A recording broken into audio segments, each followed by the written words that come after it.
Hi అండి. ఈ మధ్యకాలంలో నాటుకోళ్ళకి అయితే మీరు మన వీడియోస్ అయితే చూస్తున్నారు. కొంతమంది చాలా మంది కన్ఫ్యూజన్లు ఉన్నారండి. నేను ఇప్పుడు మీకు చెప్పేది ఏంటంటే ఫీమేల్స్ ఆస్తే బెస్టా లేకపోతే మేల్స్ ఆస్తే బెస్టా లేదా మిక్స్డ్ అయితే బెస్టా అనే దాని గురించి మనం మాట్లాడుతున్నామండి. కొంతమంది ఏంటంటే మిక్స్డ్ అయితే చిక్స్ తీసుకోవడం జరుగుతుంది. దాంట్లో మనకు ఎక్కువ సేల్ అయ్యేది తెలంగాణలో మాత్రం మేల్స్ అయితే సేల్ అవుతున్నాయి. ఈ మేల్స్ సేల్ అయినప్పుడు మనం ఫీమేల్స్ అయితే మన దగ్గర మిగిలిపోవడం అయితే జరుగుతూ ఉంటుంది. అది ఒక మనకు ప్రాబ్లం అనేది ఏర్పడుతుంది ఈ మధ్యకాలంలో.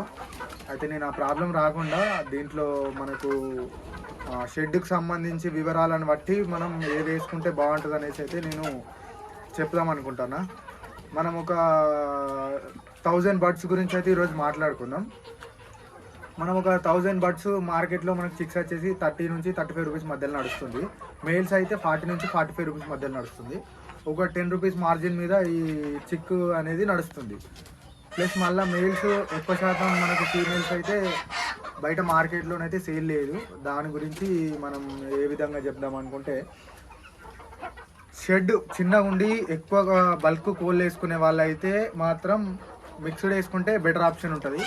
లేదు షెడ్ విశాలంగా ఉండి కోళ్ళు తక్కువ వేసుకుంటున్నాం అనే వాళ్ళకు మేల్స్కి వెళ్తే బాగుంటుంది. అట్లయితే ఏంటంటే ఎక్కువ శాతం మేల్స్ వేసుకుంటే మనకు పొడుచుకొని చనిపోయే ఇబ్బంది అయితే మన దగ్గర లాస్ అయ్యే అవకాశం ఉంటుంది. దాంట్లో మళ్ళీ ఫెదర్ లాస్ రావడం కానీ, ఎక్కువ రోజులు మన దగ్గర నిలువ ఉన్నప్పుడు మాత్రం పూర్తిగా చాలా మట్టుకైతే ఫెదర్ లాస్ ఒకటే ఉంటుంది వేసుకుంటే. అట్లా మేల్స్ మిక్స్డ్ వేసుకుంటే మాత్రం కొంచెం తక్కువ ఉండే అవకాశం ఉంటుంది. కొందరు ఫెన్సింగ్ నుంచి బయట పెంచే వాళ్ళు కొందరు ఉంటారు. అట్లా చేసుకున్న మెయిల్స్ వేసుకుంటే బాగానే ఉంటుంది. కాకపోతే ఈ మధ్యకాలంలో మాత్రం ఎక్కువ మాత్రం మెయిల్స్కి అనేది తెలంగాణలో డిమాండ్ అయితే బాగుంది. అది కటింగ్ బర్డ్స్ పరంగా మాత్రం మెయిల్స్ వేసుకుంటే బెటర్ ఆప్షన్ అండి. నేను నా సజెషన్ మాత్రం మెయిల్స్కే ఇస్తున్నా. ఇప్పుడు మనమైతే మీరు చూడొచ్చు, మనం 3 బ్యాచెస్ మాత్రం మిక్స్డ్ అయితే వేయడం జరిగింది. మనం ఓన్గా సేల్ చేసుకున్నాం కాబట్టి మనకు ప్రాఫిట్ అయితే ఇట్లా బాగానే ఉంది. కాకపోతే నెక్స్ట్ మీకు మేల్స్ వేసుకుంటే ఎంత ప్రాఫిట్ ఉంటుంది, మిక్స్డ్ వేసుకుంటే ఇప్పుడు మనకు వచ్చిన ప్రాఫిట్ ఎంత ఉందో నేను నెక్స్ట్ వీడియోలో చెప్తాను.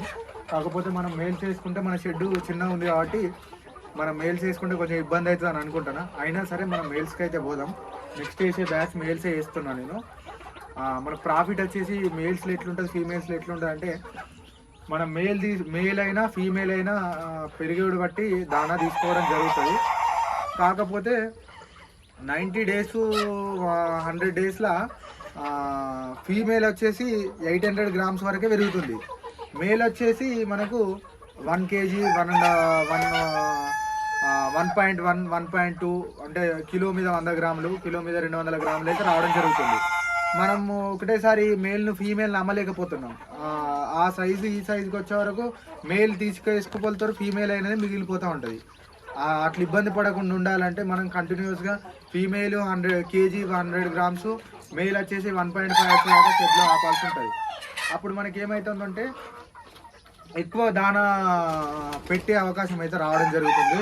మనకు తర్వాత మార్కెటింగ్ ఒకేసారి జరగడం పోవడం వల్ల మనం ఏదైనా ఒక ట్రేడర్కి ఇచ్చి మనం అమ్ముకోవాల్సి రావడం అయితే జరుగుతుంది. మనం అట్లా ట్రేడర్కి ఇచ్చి అమ్ముకోవడం వల్ల ఫీమేల్స్ ఆదుకుంటే మనకు లాభం అయితే ఉండదండి. మీకు ఈ డౌట్ కూడా ఉండొచ్చు, సరే ఓన్లీ మేల్సే చేస్తాం కదా, మరి దాంట్లో ఎట్లా ప్రాఫిట్ ఉంటుంది అనేసి మీరు అడగచ్చు.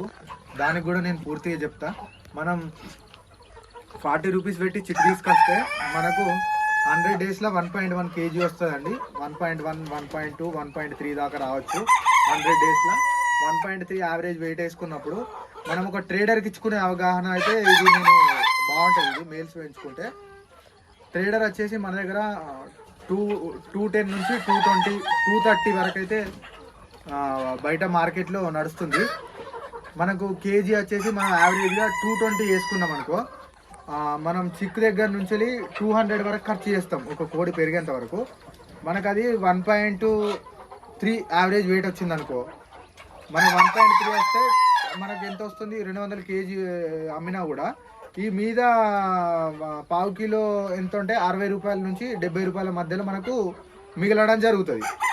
అంటే ఇప్పుడు మనం 1000 బర్డ్స్ వేస్తే మనకు 70 రూపాయలు మిగిలితే 3 నెలలకు వచ్చేసి మనకు అంటే 70,000 వరకు మిగిలవచ్చు 1000 బర్డ్స్కు. ఇదండి దీంట్లో. కాకపోతే చాలా మంది చిన్న రైతులు 200 జాతాం, 300 జాతాం, 400 జాతాం, తడకల పందిర్లు వేస్తాం మేము ఎన్నో అమ్ముతాం అని చెప్పేసి ఈ ఫీల్డ్లోకి రాకండి. మినిమం 1000 టార్గెట్ పెట్టుకొని మాత్రమే ఈ ఫీల్డ్లోకి రండి. 1000 టార్గెట్ పెట్టుకుంటే మనకు 2 లక్షల రూపాయల ఖర్చు వస్తుంది. ఈ 2 లక్షల రూపాయలు చేతిలో పట్టుకున్నాకనే మీరు ఈ ఫీల్డ్లోకి దిగండి. తర్వాత మీరు చిక్స్ తీసుకొచ్చినాక ఒక 2 మంత్స్ ఆది తర్వాత మన దగ్గర దానా ఖర్చుకు పైసలు లేక మధ్యలోనే అమ్మేస్తా ఈ బాధలు అయితే పెట్టుకోగానే నేను మంచిగా పూర్తిగా చెప్తున్నా. కావాలనుకుంటే మన పల్లె పనులు యూట్యూబ్ ఛానల్లో మీరైతే వీడియోస్ అయితే మొత్తం పూర్తిగా చూసినాకనే ఈ ఫీల్డ్కి అయితే రావడానికైతే మీరు ఎక్కువ శాతం మొగ్గు చూడండి. లేదనుకుంటే మాత్రం మీరు ఇబ్బంది పడాల్సిన కంపెనీ. ఈ ఫీల్డ్లో మాత్రం సోనాలిలా చాలా మంది చాలుతున్నారు బయట మార్కెట్లో. కొన్ని లక్షల బర్డ్స్ ఒక తెలంగాణలో ఒక మంత్కు కొన్ని లక్షల చిక్స్ అయితే ఉత్పత్తి జరుగుతున్నాయి. కాకపోతే కటింగ్ బర్డ్స్ అన్ని పోతలేవు. దాని గురించి కూడా మనం నెక్స్ట్ ఇంకొక వీడియోలో చెప్తా. వీడియోలు ఎంత ఎక్కువైతే కూడా చూడడానికి కొంచెం ఇబ్బంది పడుతూ ఉంటారు. సరే అండి, మీరు ఇప్పుడు నేను చెప్పిన దాన్ని బట్టి మీరు వేసుకుంటే మాత్రం కొంచెం బెటర్ ఆప్షన్. మినిమం 2 లక్షలు చేతిలో పట్టుకున్నాకనే మీరు ఈ ఫీల్డ్లోకి రండి. 1000 బర్డ్స్ రాదండి, మీకు ప్రాఫిట్ ఎట్లా రాదో మనం దాని గురించి అయితే ఆలోచించుదాం. ఓకే అండి, థ్యాంక్ యూ అండి.